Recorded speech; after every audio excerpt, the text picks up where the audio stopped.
तो नमस्कार भाइयों, आज हम वापस आ चुके अपने chapter chemical reactions and equations में। और आज हम कर रहे होंगे इस चैप्टर का लेक्चर नंबर 9। तो लेक्चर नंबर 9 का आज हमारा टॉपिक है oxidation and reduction at high level concepts. Oxidation और रिडक्शन से रिलेटेड कुछ हाई लेवल कंसेप्ट्स आज हम सीख रहे होंगे, जो कि हमें हमारी एनसीईआरटी में नहीं दे रखा है, लेकिन आपको ये काम आएगा आपके एनटीएससी एग्जाम में। ठीक है, ये आपको एनसीईआरटी की किताब में बिल्कुल भी नहीं मिलने वाला। तो इसलिए अगर आप चाहे तो इस टॉपिक को स्किप भी कर सकते हो, अगर आपको सिर्फ बोर्ड्स पे फोकस करना है या अगर आपको सिर्फ बोर्ड्स की ही तैयारी करनी है तो आप एक बार को ये लेक्चर छोड़ भी सकते हो। लेकिन अगर आप एनटीएससी के एस्पिरेंट्स हो तो आपको ये लेक्चर जरूर देखना चाहिए। हालांकि ये टॉपिक हम 11th क्लास में भी कवर कर रहे होते हैं, ये वाला टॉपिक हमारी 11th क्लास में भी होता है, लेकिन एनटीएससी में कई बार थोड़े हाई लेवल के कंसेप्ट्स पूछ लेते हैं, इसलिए ये सीखना हमारे लिए काफी इंपॉर्टेंट हो जाता है। तो चलो स्टार्ट करते हैं। क्या है वो high level concepts redox reaction से रिलेटेड, चलो देखते हैं एक बार। ये कंसेप्ट्स स्टार्ट करने से पहले एक बार हम रिविजिट करके आते हैं एक्टिविटी 1.1, जो कि हमें लास्ट लेक्चर में ही कर लेना चाहिए था लेकिन रह गया था। एक्टिविटी 1.1 में हम क्या करते थे, हम मैग्नीशियम रिबन को जला देते थे। ठीक है, मैग्नीशियम रिबन को जला देते थे, मतलब बेसिकली मैग्नीशियम का ऑक्सीजन से रिएक्शन करवा देते थे। ठीक है, मैग्नीशियम का ऑक्सीजन से रिएक्शन करवा देते थे और ये बनाता था मैग्नीशियम ऑक्साइड। ठीक है, और अगर आप लोगों को बहुत अच्छे से याद हो तो मैंने बताया था कि ये रिएक्शन जो होती है ये एक्सोथर्मिक रिएक्शन होती है, एंडोथर्मिक नहीं होती। ये मैंने आपका कंफ्यूजन बहुत अच्छे से क्लियर किया होगा कि ये रिएक्शन हमारी एक्सोथर्मिक क्यों होती है और एंडोथर्मिक क्यों नहीं होती। ठीक है, तो अगर मैं इस रिएक्शन को एक बार को बैलेंस करूं तो यहाँ 2 आ जाएगा और यहाँ भी 2 आ जाएगा। अच्छा, अब एक्टिविटी 1.1 की मदद से मैं ये देखना चाहता हूं कि इस पर्टिकुलर रिएक्शन में मेरे कौन से एलिमेंट का ऑक्सीडेशन हो रहा है। इस पर्टिकुलर रिएक्शन में मेरे कौन से एलिमेंट का ऑक्सीडेशन हो रहा है। तो अगर मैं ध्यान से देख पा रहा हूं तो जो मेरा मैग्नीशियम है, पहले यहां मैग्नीशियम अकेला था, बाद में मैग्नीशियम कन्वर्ट हो गया मैग्नीशियम ऑक्साइड में, मतलब यहां मेरा मैग्नीशियम ऑक्सीडाइज हो गया। ठीक है, यहां मेरा मैग्नीशियम ऑक्सीडाइज हो गया और कन्वर्ट हो गया मैग्नीशियम ऑक्साइड में, मतलब कि मैग्नीशियम और मैग्नीशियम ऑक्साइड ऑक्सीडेशन शो कर रहे हैं। तो ये रिएक्शन एक एग्जांपल हो सकता है हमारे ऑक्सीडेशन रिएक्शन का, क्योंकि मैग्नीशियम में ऑक्सीजन जुड़ जा रहा है, मैग्नीशियम में जो ऑक्सीजन है वो जुड़ जा रहा है, ऐड हो जा रहा है, इस कारण यहां मैग्नीशियम का ऑक्सीडेशन हो रहा है। ठीक है, तो ये एक्टिविटी 1.1 थी और हमें एक्टिविटी 1.1 में बस इतना ही डिस्कस करना था कि जो रिएक्शन हमने पढ़ी थी इस पर्टिकुलर एक्टिविटी में वो ऑक्सीडेशन होगी या रिडक्शन होगी। ठीक है, तो ये हो गई हमारी एक्टिविटी 1.1 कवर। तो ये रिएक्शन जो है ये एक ऑक्सीडेशन रिएक्शन का एग्जांपल है। ठीक है, अच्छा अब ये हो गया। तो हमने अब तक ऑक्सीडेशन और रिडक्शन की क्या डेफिनेशन पढ़ी है, अगर आप लोगों को याद हो, ऑक्सीडेशन और रिडक्शन की हमने अब तक क्या डेफिनेशन पढ़ी है। ऑक्सीडेशन का मतलब होता था गेन ऑफ ऑक्सीजन और लॉस ऑफ हाइड्रोजन, और रिडक्शन का क्या मतलब होता था गेन ऑफ हाइड्रोजन और लॉस ऑफ ऑक्सीजन। ये होता था रिडक्शन का मतलब। ऑक्सीडेशन और रिडक्शन की ये दोनों डेफिनेशंस, मतलब ऑक्सीडेशन की ये दोनों डेफिनेशन और रिडक्शन की ये दोनों डेफिनेशंस, इन दोनों को तो हमने एनसीईआरटी में भी बहुत अच्छे से पढ़ लिया। अगर आप लोगों ने मेरा लास्ट लेक्चर देखा होगा उसमें भी मैंने ये बहुत अच्छे से कवर करवाया हुआ है। तो ये तो हमें एनसीईआरटी में भी दे रखा है, इन्हें हम अच्छे से समझ चुके हैं। लेकिन इन दोनों के अलावा एक और डेफिनेशन होती है ऑक्सीडेशन और रिडक्शन की। ठीक है, इन दोनों डेफिनेशंस के अलावा ऑक्सीडेशन और रिडक्शन की एक और डेफिनेशन होती है जो कि बहुत इंपॉर्टेंट होती है, और वही आपके काम की रिएक्शन होती है, वही हमारे काम की डेफिनेशन होती है, सॉरी, जो मैं अभी आपको बताने वाला हूं। आप 10th क्लास में ही बस इन दोनों डेफिनेशंस को पढ़ने वाले हो। इसके बाद जैसे ही आप 11th में जाओगे, आपका सामना उसी डेफिनेशन से होगा जो मैं आपको अभी पढ़ाने वाला हूं, जो तीसरी डेफिनेशन है। और आप पूरी 11th और 12th क्लास में सिर्फ इसी डेफिनेशन का यूज कर रहे होगे।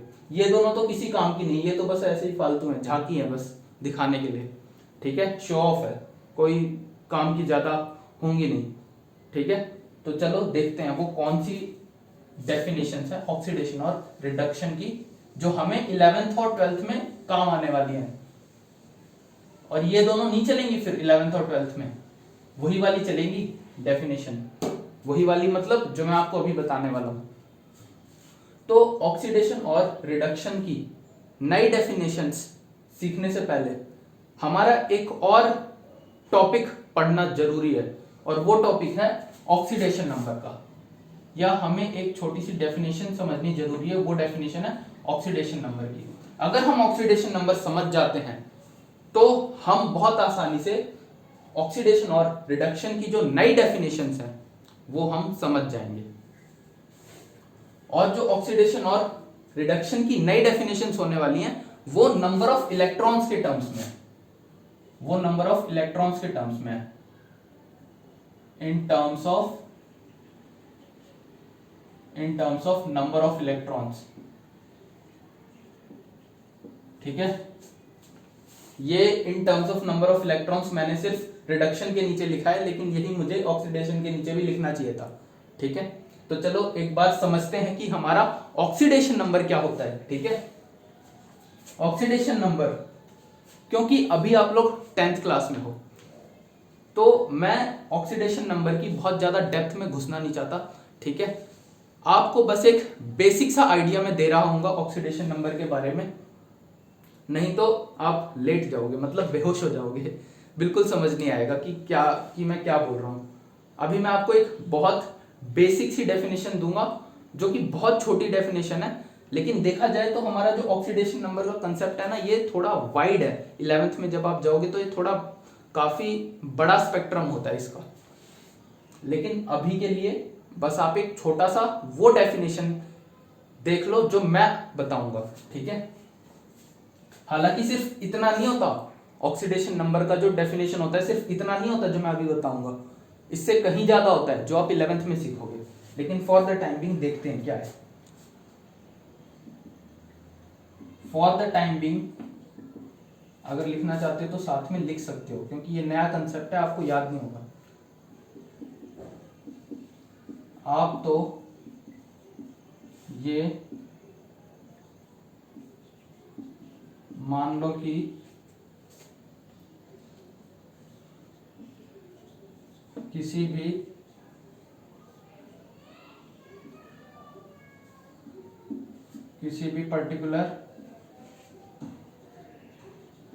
पर्टिकुलर एलिमेंट की वैलेंसी ही उस पर्टिकुलर एलिमेंट का ऑक्सीडेशन नंबर होता है, ठीक है। ये है मेरे ऑक्सीडेशन नंबर की एक बहुत छोटी डेफिनेशन, जो मैं 10th के हिसाब से बता रहा हूं ताकि आप लोग बेहोश ना हो जाओ, ठीक है। तो चलो एक बार दोबारा देखते हैं कि मैंने यहां लिखा क्या है। फॉर द टाइम बिंग आप तो ये मान लो कि किसी भी पर्टिकुलर एलिमेंट की वैलेंसी ही उस पर्टिकुलर एलिमेंट का ऑक्सीडेशन नंबर होता है। अभी के लिए आप इतना मान लो कि जिस भी एलिमेंट की जो भी वैलेंसी होती है वो वैलेंसी ही उस एलिमेंट का ऑक्सीडेशन नंबर है, ठीक है। जैसे कि अगर हम बात करें मैग्नीशियम की जो वैलेंसी होती है वो क्या होती है, +2, ठीक है, +2 होती है। तो मैग्नीशियम का ऑक्सीडेशन नंबर मैं क्या मानूंगा कि +2 है। ऑक्सीजन की वैलेंसी क्या होती है, O2-। तो मैं ऑक्सीजन की वैलेंसी क्या मानूंगा, O2 माइनस। अच्छा, अभी आप लोग सोचेंगे कि भैया मैग्नीशियम मैग्नीशियम पे जो चार्ज होता है वो सिर्फ +2 क्यों होता है और ऑक्सीजन पे जो चार्ज होता है वो सिर्फ -2 ही क्यों होता है। तो चलो देखते हैं इसका भी रीजन। ऑक्सीजन का एटॉमिक नंबर होता है 8। अगर मैं इसका KLM शेल फिल करूं, मेरे हिसाब से आप लोगों ने KLM शेल KLMN शेल्स के बारे में 9th में जरूर पढ़ा होगा, बोहर एटॉमिक मॉडल में, ठीक है, Bohr model of an atom में जरूर आप लोगों ने ये पढ़ा होगा। तो आशा करता हूं आप लोगों को ये याद होगा, और अगर याद नहीं है तो कर लो रिवाइज यार, कोई ऐसी दिक्कत वाली बात भी नहीं है, ठीक है। तो फर्स्ट शेल में हम मैक्सिमम 2 इलेक्ट्रॉन्स भरते हैं, और एल शेल में मैक्सिमम 8 इलेक्ट्रॉन्स भरते हैं हम, और एम शेल में भी मैक्सिमम 8 इलेक्ट्रॉन्स फिल करते हैं। लेकिन क्योंकि इसका एटॉमिक नंबर 8 है और 2 इलेक्ट्रॉन्स मैं यहां भर चुका हूं, तो बाकी के बचे हुए 6 इलेक्ट्रॉन्स मेरे एल में आएंगे, ठीक है, ये हो गया। अच्छा, अब साथ में अगर मैं बात करता हूं मैग्नीशियम की, तो मैग्नीशियम का एटॉमिक नंबर होता है 12। तो इसके पहले शेल में कितने नंबर ऑफ इलेक्ट्रॉन्स भरेंगे, 2, दूसरे शेल में 8 पूरे भरेंगे, और तीसरे शेल में 2, ठीक है। तो यहां पे मैग्नीशियम का एटॉमिक नंबर 12, इसका मतलब है कि मैग्नीशियम के पास जो नंबर ऑफ इलेक्ट्रॉन्स है, मतलब एक मैग्नीशियम एटम के पास जो नंबर ऑफ इलेक्ट्रॉन्स हैं वो है 12। मैग्नीशियम का एटॉमिक नंबर 12, इसका मतलब होता है कि मैग्नीशियम के पास नंबर ऑफ इलेक्ट्रॉन्स हैं 12। और अगर इसको और अच्छे से बोलूं तो मैग्नीशियम के एक एटम के पास है नंबर ऑफ इलेक्ट्रॉन्स 12, और यहां पे ऑक्सीजन के एक एटम के पास है नंबर ऑफ इलेक्ट्रॉन्स 8। क्योंकि यहां पे ऑक्सीजन का एटॉमिक नंबर है 8, ठीक है, मतलब इसके पास नंबर ऑफ इलेक्ट्रॉन्स है 8। ये बात आशा करता हूं आपको आती होगी पहले से। तो ये बात हमें पहले से पता होगी कि हर एक एलिमेंट जो है वो स्टेबिलिटी अटेन करना चाहता है, मतलब हर एक एलिमेंट स्टेबल होना चाहता है। और वो स्टेबल किस प्रकार होगा, अपना ऑक्टेट या डुप्लेट पूरा करके। अगर मैं बात करता हूं हाइड्रोजन की, तो हाइड्रोजन के केस में हाइड्रोजन अपना डुप्लेट पूरा करके स्टेबल होता है। लेकिन हीलियम से नियोन तक, ठीक है, 1 से लेके 10 तक अगर आप लोगों को एटॉमिक नंबर याद है, अगर नहीं है तो कोई दिक्कत वाली बात नहीं है, आप लोग बस इतना देख लो कि ऑक्सीजन का एटॉमिक नंबर 8 होता है, मैग्नीशियम का 12 होता है। तो आप लोगों का 1 से लेके 20 तक के एलिमेंट्स का एटॉमिक नंबर याद रखना जरूरी है, तभी आप लोग ये कॉन्फ़िगरेशन लिख पाओगे। तो मैं बात कर रहा था कि हर एक एलिमेंट चाहता है स्टेबिलिटी, और वो स्टेबिलिटी या तो डुप्लेट पूरा करके लेगा या ऑक्टेट पूरा करके लेगा। ऑक्टेट पूरा करने का क्या मतलब है कि उसके वैलेंस शेल में नंबर ऑफ इलेक्ट्रॉन्स की संख्या 8 होनी चाहिए, ठीक है। मतलब जो ऑक्सीजन का वैलेंस शेल है, ऑक्सीजन का वैलेंस शेल मतलब ऑक्सीजन का आखिरी शेल, वैलेंस शेल मतलब आखिरी शेल। तो यहां ऑक्सीजन का आखिरी शेल या वैलेंस शेल कौन सा है, एल शेल। यहां पे मैक्सिमम 8 इलेक्ट्रॉन्स होने चाहिए थे, पर हैं कितने, 6। अगर इसके पास 8 इलेक्ट्रॉन्स, कहीं से ऑक्सीजन के पास 2 इलेक्ट्रॉन्स और आ जाते हैं, तो यहां 8 इलेक्ट्रॉन्स हो जाएंगे, मतलब ऑक्सीजन मेरा स्टेबल हो जाएगा।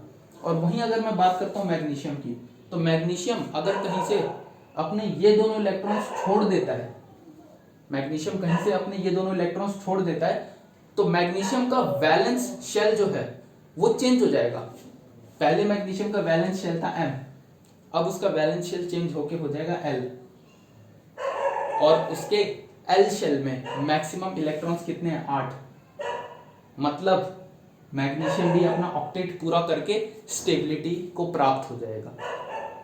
तो आप लोग समझ पा रहे हो कि यहाँ पे ऑक्सीजन को 2 इलेक्ट्रॉन्स चाहिए, अगर उसको 2 इलेक्ट्रॉन्स और मिल जाते हैं तो इसका ऑक्टेट पूरा हो जाएगा ऑक्सीजन का, और ये स्टेबल हो जाएगा। वैसे ही मैग्नीशियम के अगर 2 इलेक्ट्रॉन्स बाहर निकल जाते हैं तो इसका भी ऑक्टेट पूरा हो जाएगा और ये भी स्टेबल हो जाएगा।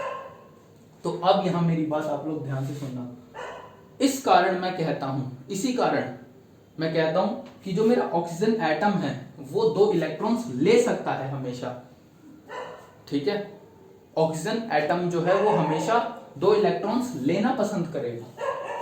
लेकिन वहीं अगर मैं बात करूं मैग्नीशियम एटम की, तो मैग्नीशियम एटम हमेशा अपने 2 इलेक्ट्रॉन्स छोड़ना पसंद करेगा, क्योंकि अगर वो अपने 2 इलेक्ट्रॉन्स छोड़ देता है तो मेरा मैग्नीशियम हो जाता है स्टेबल, ऑक्टेट को प्राप्त होके। और मैं अगर ऑक्सीजन को 2 इलेक्ट्रॉन्स मिल जाते हैं, अगर मेरे ऑक्सीजन को 2 इलेक्ट्रॉन्स मिल जाते हैं तो ऑक्सीजन भी ऑक्टेट को प्राप्त होके स्टेबल हो जाता है। तो इस कारण ऑक्सीजन को 2 इलेक्ट्रॉन्स लेने पसंद है, मैग्नीशियम को 2 इलेक्ट्रॉन्स देने पसंद है, ठीक है। तो ये बात होगी। अगर मैं अब Mg+2 और O2- को बहुत ध्यान से देखूं, जो मेरा Mg+2 है, यहां +2 कैसे आया और ये O के ऊपर 2- कैसे आया, अब हम इसका रीजन देखते हैं। तो ध्यान से देखो, ऑक्सीजन को 2 इलेक्ट्रॉन्स लेने पसंद है, ठीक है। इलेक्ट्रॉन्स के ऊपर क्या होता है, माइनस चार्ज, ठीक है। इलेक्ट्रॉन्स के ऊपर क्या होता है, माइनस चार्ज। एक इलेक्ट्रॉन पे माइनस चार्ज होता है या 1- चार्ज होता है, ठीक है। और ऑक्सीजन स्टेबल होने के लिए कितने इलेक्ट्रॉन्स चाहता था, 2 इलेक्ट्रॉन्स चाहता था। तो मैंने ऑक्सीजन को क्या दे दिया, 2 इलेक्ट्रॉन दे दिया। तो ये हो गया O2-। समझ पा रहे हो, ये जो एक इलेक्ट्रॉन के ऊपर -1 का चार्ज था, 2 इलेक्ट्रॉन के ऊपर -2 का चार्ज होगा। अब यही -2 का जो चार्ज है वो ऑक्सीजन के ऊपर आ गया, क्योंकि ये दोनों इलेक्ट्रॉन्स ऑक्सीजन को एक्स्ट्रा मिल गए हैं, ठीक है। ये दोनों इलेक्ट्रॉन्स जो है वो ऑक्सीजन को क्या एक्स्ट्रा मिल चुके हैं। ये बात ध्यान से समझ लेना आप लोग। और वैसे ही अगर मैं बात करूं मैग्नीशियम की, तो मैग्नीशियम जो है वो अपने 2 इलेक्ट्रॉन्स छोड़ना चाहता है, 2 इलेक्ट्रॉन्स छोड़ना चाहता है। तो मैग्नीशियम अगर एक इलेक्ट्रॉन छोड़ेगा, मतलब एक नेगेटिव चार्ज छोड़ेगा, तो Mg+1 हो जाएगा। लेकिन जैसे ही वो 2 इलेक्ट्रॉन छोड़ेगा तो मैग्नीशियम हो जाएगा Mg+2। ये चीज है, ये चीज आप अच्छे से समझ लो। अच्छा, अब अगर मैं ध्यान से सोचूं, मैग्नीशियम ने 2 इलेक्ट्रॉन छोड़ दिए, मैग्नीशियम स्टेबल हो गया Mg+2 बन के। और ऑक्सीजन को 2 इलेक्ट्रॉन्स मिल गए तो ऑक्सीजन स्टेबल हो गया O2- बन के, ठीक है। क्योंकि यहां पे ऑक्सीजन के पास, ऑक्सीजन के बैलेंस शेल में सिर्फ 6 इलेक्ट्रॉन्स थे, इसका ऑक्टेट पूरा नहीं था। अब ऑक्सीजन का ऑक्टेट पूरा हो गया, इसको 2 इलेक्ट्रॉन्स मिल गए। और वैसे यहाँ पे मैग्नीशियम को अपने 2 इलेक्ट्रॉन्स हटाने थे, तो मैग्नीशियम ने यहां से अपने 2 इलेक्ट्रॉन्स हटाए, उसका भी ऑक्टेट पूरा हो गया। तो इन दोनों फॉर्म्स में ऑक्सीजन और मैग्नीशियम जो है वो स्टेबल है।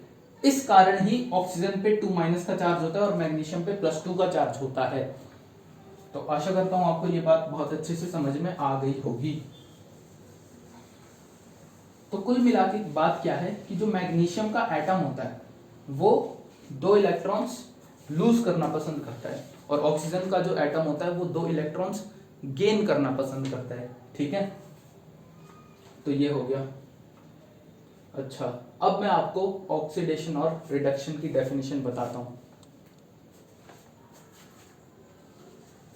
कि ऑक्सीडेशन और रिडक्शन की जो नई डेफिनेशन है वो क्या होती है। उससे पहले मैंने आपको ये तो क्लियर कर ही दिया कि ऑक्सीडेशन नंबर क्या होता है, और एग्जांपल्स भी दे दिए कि मैग्नीशियम का जो ऑक्सीडेशन नंबर होगा वो +2 होगा, और ऑक्सीजन का जो ऑक्सीडेशन नंबर होगा वो -2 होगा। ध्यान से सुनना, मैग्नीशियम का ऑक्सीडेशन नंबर +2 होगा, ऑक्सीजन का ऑक्सीडेशन नंबर -2 होगा। डेफिनेशन के हिसाब से ही मैंने आपको 1-2 एग्जांपल्स भी दे दिए, ठीक है। अब हम बात करते हैं इन दोनों डेफिनेशंस की। तो डेफिनेशन क्या है, ऑक्सीडेशन का मतलब होता है लॉस ऑफ इलेक्ट्रॉन्स, और रिडक्शन का क्या मतलब होता है, गेन ऑफ इलेक्ट्रॉन्स। अच्छा, मैं आपको यहाँ एक बात और बताते चलूं कि ये डेफिनेशन आपको कहीं मिलेगी नहीं, कि मैंने खुद बनाई है खास आपके लिए, ताकि आपको समझ में आ जाए, हिंदी प्लस इंग्लिश का मिक्सचर। तो ठीक है, ये आपको कहीं मिलेगी नहीं। तो आप नोट कर सकते हो अगर नोट करना चाहो तो। ये हो गया।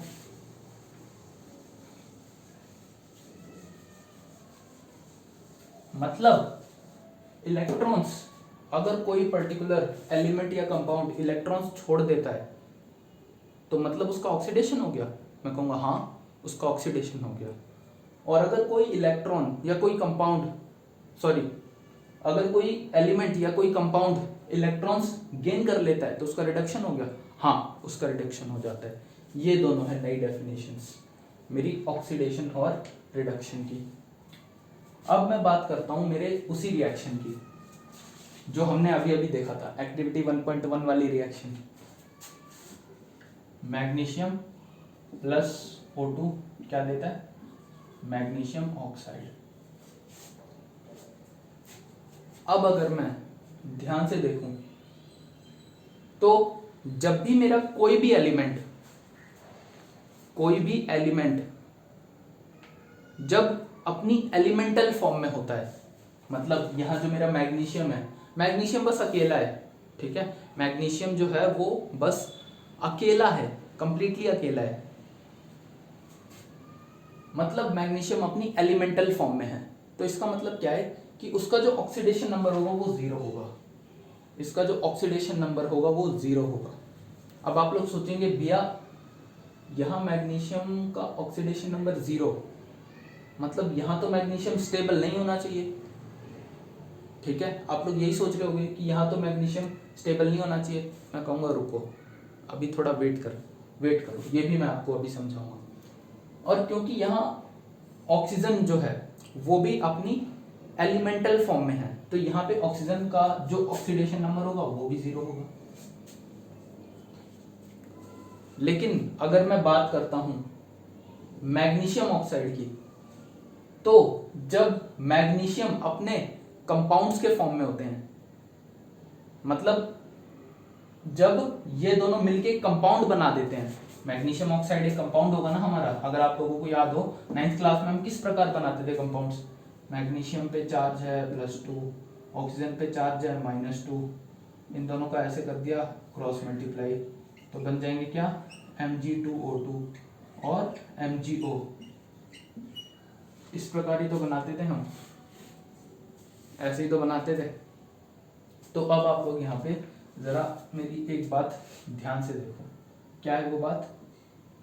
ये तो वो तरीका है जो हमने 9th में सीखा था, लेकिन जो असली चीज होती है वो होता क्या है कि जब मैग्नीशियम को मैं हीट करता हूं, मैग्नीशियम को जब मैं हीट करता हूं तो वो ऑक्सीजन से रिएक्ट करने के दौरान 2 इलेक्ट्रॉन्स लूज कर देता है। मैग्नीशियम ऑक्सीजन से रिएक्ट करने के दौरान 2 इलेक्ट्रॉन्स लूज कर देता है और कन्वर्ट हो जाता है Mg+2 में।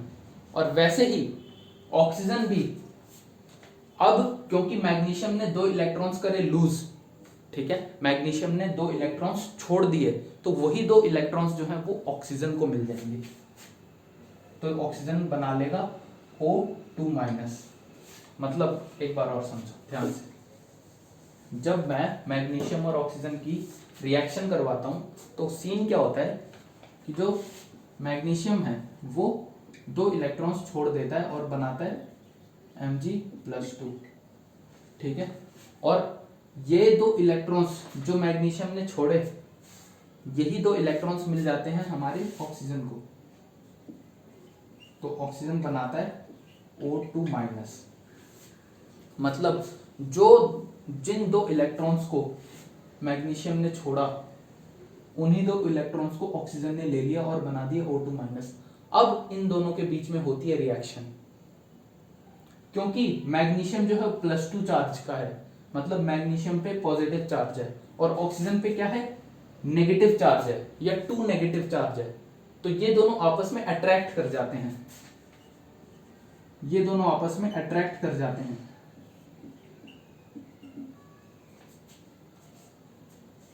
अट्रैक्ट करके ये दोनों बना देते हैं क्या, मैग्नीशियम ऑक्साइड।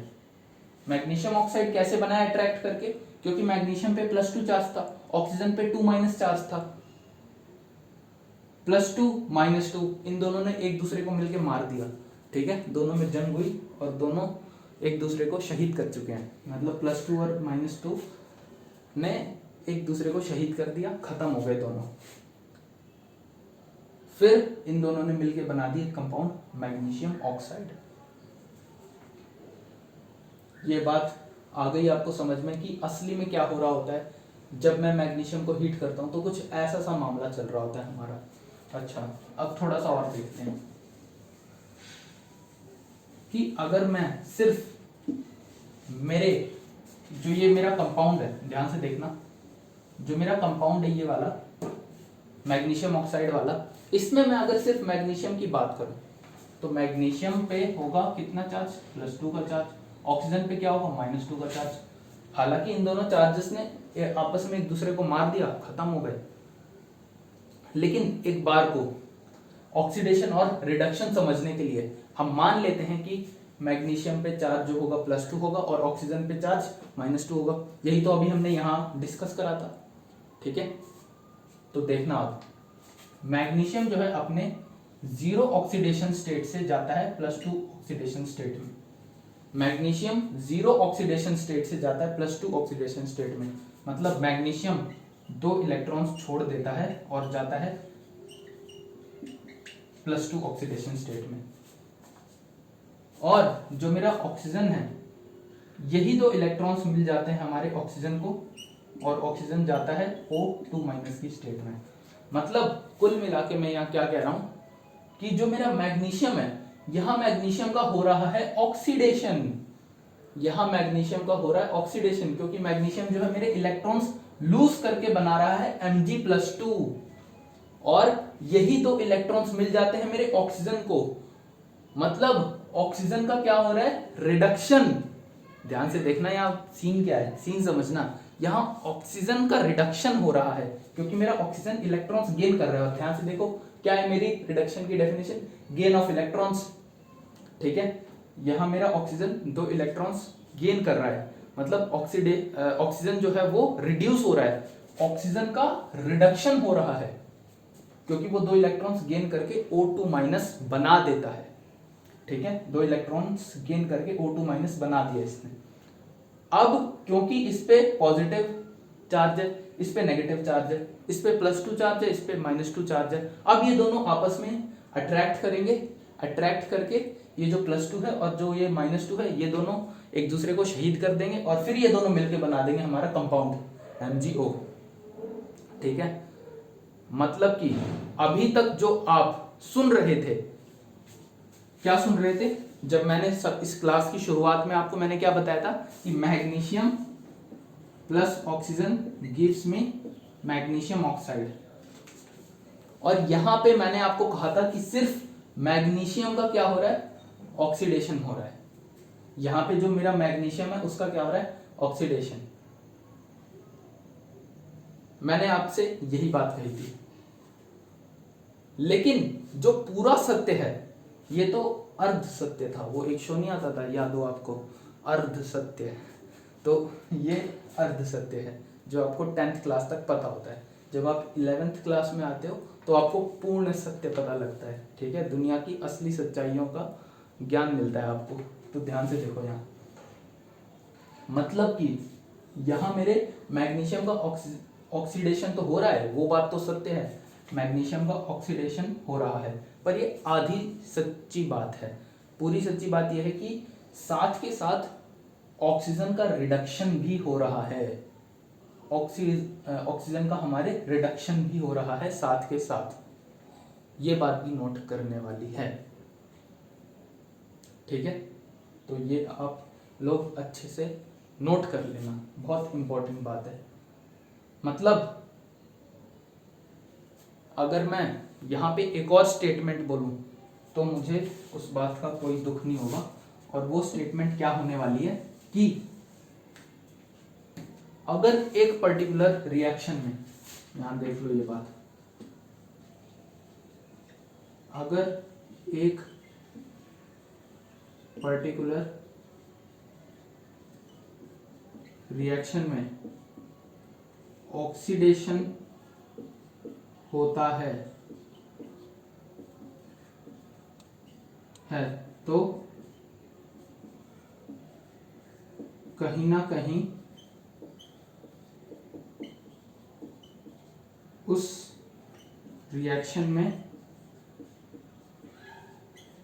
रिडक्शन भी हो रहा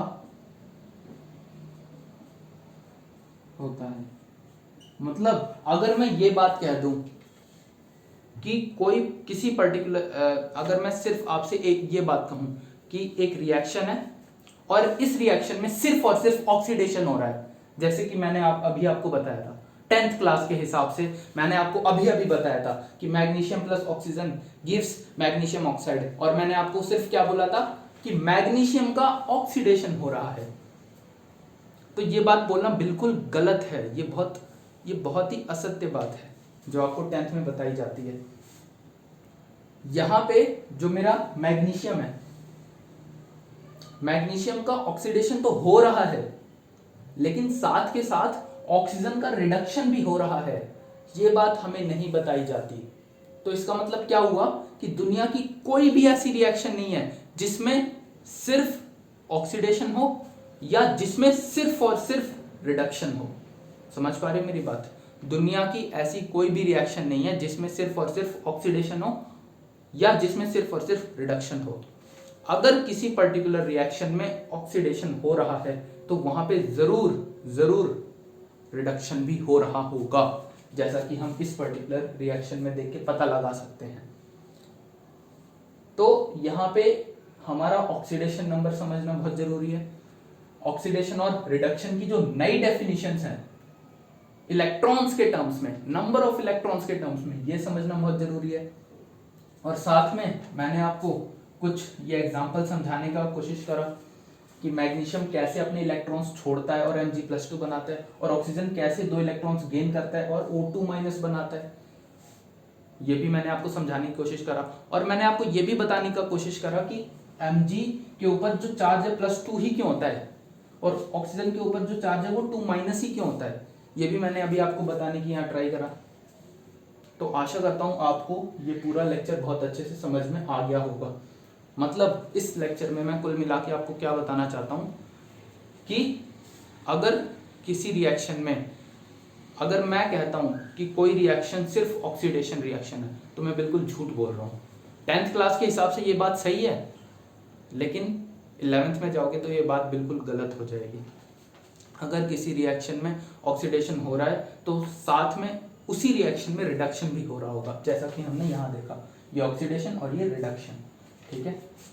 और अगर मैं यहाँ पे थोड़ा सा और डिस्कस करता हूँ कि मैग्नीशियम का जो ऑक्सीडेशन नंबर है वो तो यहाँ 0 है, मैग्नीशियम नंबर का ऑक्सीडेशन नंबर 0 है। इसका क्या मतलब हुआ? मैग्नीशियम का जो ऑक्सीडेशन नंबर है वो 0, इसका मतलब ये है कि मैग्नीशियम का एटॉमिक नंबर 12 है, और अगर मैं इसका KLM शेल फिल करूं तो 282। मतलब आप लोग बोलोगे कि भैया ये तो फिर ऐसे स्टेबल ही नहीं होगा ना, आप क्या बोल रहे हो? अगर 282 आ गया 282 तो यहां तो मैग्नीशियम का ऑक्टेट ही पूरा नहीं हुआ। जब मैग्नीशियम का एटॉमिक नंबर 12 होता है तो इसका ऑक्सीडेशन नंबर कितना होता है? 0, क्योंकि इस पे कोई चार्ज ही नहीं है। और अगर मैं बात करूं ऑक्सीजन का जब एटॉमिक नंबर होता है 8 तो इसका इलेक्ट्रॉनिक कॉन्फ़िगरेशन होता है 2,6, और इस पे भी कोई चार्ज नहीं है तो इसका भी ऑक्सीडेशन नंबर जो है वो क्या होगा? 0 होगा। ठीक है, इसका भी ऑक्सीडेशन नंबर 0 होगा, इसका भी ऑक्सीडेशन नंबर जो है वो 0 होगा। तो आप लोग बोलोगे भैया जो मेरा मैग्नीशियम है, जो मेरा मैग्नीशियम है, फिर तो मेरा मैग्नीशियम स्टेबल ही नहीं होगा ना यहाँ पे, क्योंकि इसका ऑक्सीडेशन नंबर 0 है, और क्योंकि ऑक्सीडेशन नंबर 0 है तो इसका ऑक्टेट ही पूरा नहीं है, इसका ऑक्टेट ही पूरा नहीं है। ये आप लोग बोलोगे तो मैं कहूंगा यार यहाँ अगर सिर्फ मैग्नीशियम का एक सिंगल एटम होता, अगर मैग्नीशियम का सिर्फ और सिर्फ एक सिंगल एटम होता तो मैं जरूर कहता कि ये अनस्टेबल है। लेकिन यहाँ बहुत सारा मैग्नीशियम है ना, सोच के देखो, यहाँ मैग्नीशियम का एक एटम नहीं है सिर्फ, यहाँ बहुत सारा मैग्नीशियम रखा हुआ है, और बहुत सारा मैग्नीशियम बहुत सारे ऑक्सीजन से रिएक्ट कर रहा है। अब सोचो एक बार को कि हम मैग्नीशियम रिबन लेके उसको जलाते थे, तो मैग्नीशियम रिबन में अपने आप में कितने सारे मैग्नीशियम के एटम्स होंगे। ठीक है, मैग्नीशियम रिबन में कितने सारे मैग्नीशियम के एटम्स होंगे। और क्योंकि वो सारे एटम्स मैग्नीशियम के इकट्ठा ग्रुप्ड होते हैं, इस कारण वो स्टेबिलिटी रहती है उनमें, मतलब स्टेबिलिटी रहती है, वो अनस्टेबल नहीं होते। ये बात आप लोग बहुत अच्छे से समझ लो। और जहां तक बात रही ऑक्सीजन की, तो ऑक्सीजन हमेशा मॉलिक्यूलर फॉर्म में इसलिए होता है, मतलब मॉलिक्यूलर फॉर्म का मतलब ऑक्सीजन हमेशा डाइएटॉमिक फॉर्म में इसलिए होता है ताकि वो स्टेबल रहे। ठीक है, ऑक्सीजन जो है वो हमेशा डाइएटॉमिक, ये कुछ नहीं, ये मैंने वैसे ही बना दिया, इसे भूल जाओ, ये कुछ नहीं है, ये मैंने गलती से बना दिया। ठीक है, ऑक्सीजन हमेशा डाइएटॉमिक फॉर्म में रहता है ताकि वो स्टेबल रहे। और मैग्नीशियम की अगर मैं बात करूं तो यहाँ मैग्नीशियम का एक एटम तो है नहीं। अगर मैग्नीशियम का सिर्फ एक एटम होता तो मैं जरूर कहता कि मैग्नीशियम अकेला बेचारा अनस्टेबल है, लेकिन यहाँ मैग्नीशियम के बहुत सारे एटम्स है भाई, तो कहां से वो अनस्टेबल हुआ। ठीक है, और रिएक्शन होने के दौरान क्या होता है ये भी मैंने आपको अच्छे से समझा दिया। और किसका ऑक्सीडेशन हो रहा है, किसका रिडक्शन हो रहा है, ये भी मैं आपको बता चुका हूँ। और साथ में हाथों हाथ एक चीज और देख लो कि ऑक्सीजन के हैं कितने एटम्स, 2 एटम्स हैं, तो इसे थोड़ा बैलेंस भी करने का ट्राई करते हैं। यहाँ ऑक्सीजन के कितने एटम्स हैं, 2 एटम्स हैं, तो मैं यहाँ लिख देता हूँ 2। ठीक है, यहां मैं लिख देता हूं 2। अब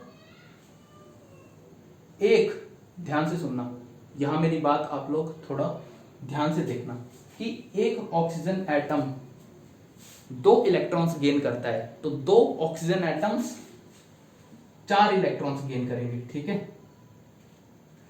तो 2 ऑक्सीजन एटम्स जो है वो 4 इलेक्ट्रॉन्स गेन करेंगे, ये बताइए आपको समझ में।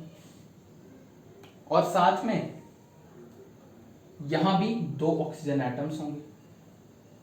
ध्यान से सुनना मेरी बात, एक ऑक्सीजन एटम जो था अब तक 2 इलेक्ट्रॉन्स गेन करके O2- बनाता था, तो 2 ऑक्सीजन एटम्स 4 इलेक्ट्रॉन्स गेन करेंगे और 2 O2- बनाएंगे, 2 O2- बनाएंगे, ऐसा हुआ। ये ध्यान से समझ लो आप। और साथ में क्योंकि यहां पे 4 इलेक्ट्रॉन्स हैं, ठीक है, यहां पे ऑक्सीजन को 4 इलेक्ट्रॉन्स प्राप्त हो रहे हैं, तो मैग्नीशियम को भी यहां से 4 इलेक्ट्रॉन्स ही देने पड़ेंगे। इस कारण 2 मैग्नीशियम के एटम्स मिलके यहां ऑक्सीजन को 4 इलेक्ट्रॉन्स दे देंगे और बनाएंगे 2Mg+2। तो यहां कुछ ऐसा सा सीन होता है। मतलब कुल मिला के हम इस पर्टिकुलर रिएक्शन को थोड़ा बहुत बैलेंस कर सकते हैं अपना दिमाग लगा के, कुछ ऐसा ऐसा होगा। समझ पा रहे हो? तो हम अपना लेक्चर यहीं ख़त्म करते हैं। बाकी बातें इसी टॉपिक से रिलेटेड थोड़ी सी और बातें हैं जो हम कर रहे होंगे नेक्स्ट लेक्चर में। अगर आपको ये लेक्चर समझ में नहीं आए तो ज़्यादा टेंशन लेने वाली बात नहीं है, थोड़ा सा एक बार रिपीट करके देखोगे तो आ जाएगा अच्छे से समझ में, कोई दिक्कत वाली बात नहीं है। पहली बार पढ़ रहे हो, ज़रूरी नहीं है कि एक ही बार में समझ में आ जाए, और ये इतना आसान कंसेप्ट भी नहीं होता, ये बात मैं मानता हूँ, क्योंकि मुझे भी ये एक बार में समझ नहीं आया था, मुझे भी काफ़ी बार पढ़ना पड़ा था। ठीक है, तो आशा करता हूँ आपको ये लेक्चर बहुत अच्छे से समझ में आया होगा। बाकी बातें हम कर रहे होंगे नेक्स्ट लेक्चर में, तब तक के लिए थैंक यू।